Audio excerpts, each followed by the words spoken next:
Kairos is effectively a prison planet ruled over by a dictator called the Timekeeper. He thrives on control and order, and when things are thrown into those mechanisms to create chaos, he only knows how to clamp down and sort of institute martial law. The Timekeeper's primary method of control over the years has been a cybernetic implant called a bolt.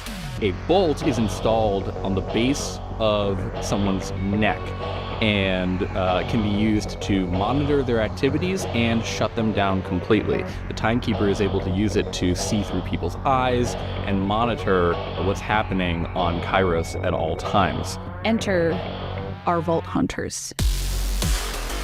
People are now hungrier than they've ever been to get off of Kairos and to fight the oppression that they've been living under. The Vault Hunters end up enmeshed in this battle on the planet, and all roads lead to the Timekeeper.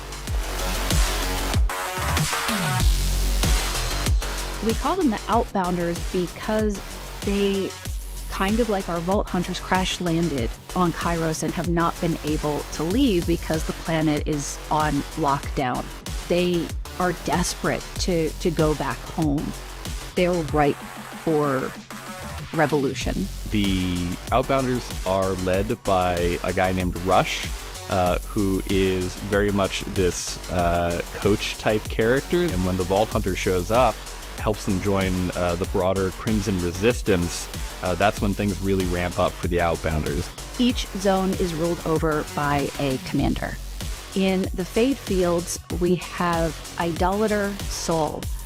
Idolater Saul once lived inside the city and really wants to be the Timekeeper's right-hand man.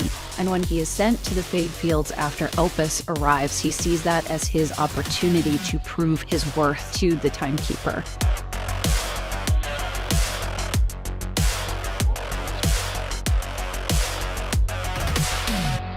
The Augers are a long-standing culture on Kairos. They're the descendants of the original mining teams sent there centuries ago by the Timekeeper in order to get resources like ordinite and other minerals and ores out of the mountain range.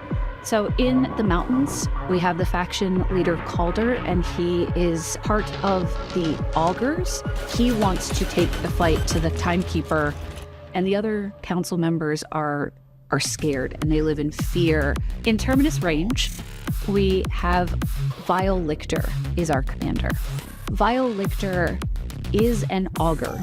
Since Elpis has arrived and brought iridium to the planet, Vile Lictor has begun experimenting and doing things under the nose of the Timekeeper.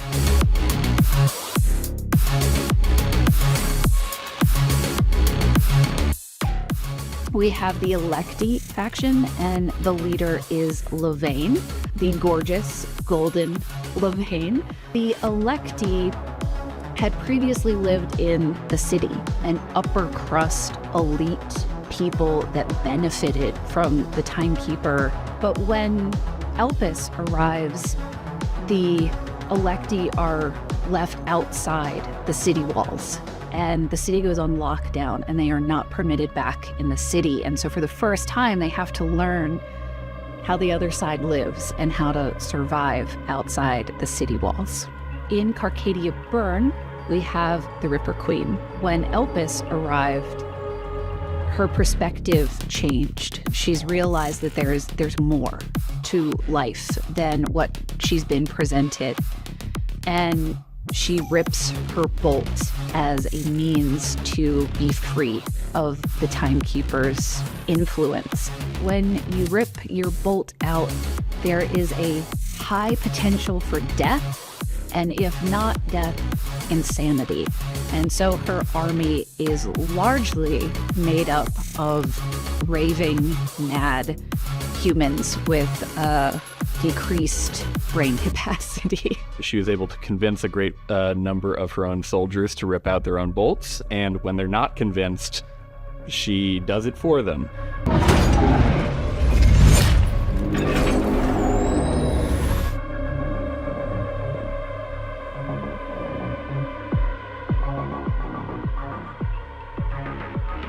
We also, of course, have the Timekeeper as our primary villain in Borderlands 4. And when we were approaching how to write the Timekeeper, we certainly looked back on all of our previous main villains and considered how we wanted to approach the Timekeeper differently so that he would stand out from anything that we've done before. We wanted to go back to this sense of dread about the villain of our game. The Timekeeper can reach out and control people with unshielded bolts, and that's a threat that is always hanging over the player's actions in the game. As we unravel things for him, though, we start to see the cracks. We wanted a villain who was a new type of character in the franchise, who is ever present and not overstaying his welcome. We brought back so much from previous titles that fans wanted to see again and that we wanted to put in the game again. The world is immense, and it's a new planet. You can come to Borderlands 4 whether you've played the previous titles or not, and you can hop right in. It is a turning point in our universe, and how it connects back to our previous titles, but also at the end where it will point, is worth playing for.